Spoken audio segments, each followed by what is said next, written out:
Hey there! Today we're diving into a tech problem that might have you scratching your head. The issue at hand revolves around understanding how the session layer enables a connection between a sender and recipient in the OSI model.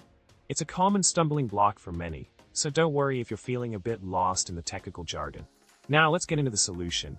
Essentially, in the grand scheme of things, sending data over the internet can be quite a complex process. To tackle this challenge, developers came up with the concept of network layers. These layers act as building blocks, each solving a specific part of the puzzle. Starting with the physical layer, which deals with the raw transmission of bits through cables, we move up the stack as each layer adds headers to the data being sent. This allows recipients to decipher the information and understand which layer the data originates from.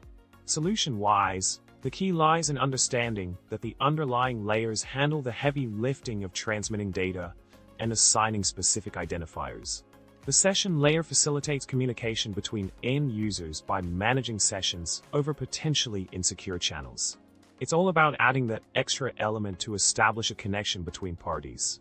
Different protocols within the stack offer varying approaches to problem solving, such as TCP and UDP, each with its own set of advantages and drawbacks.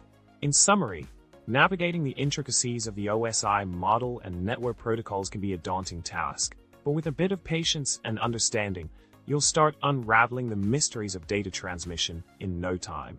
Thanks for tuning in, and remember to hit that subscribe button, like the video, and drop a comment below with your thoughts. Stay curious, folks.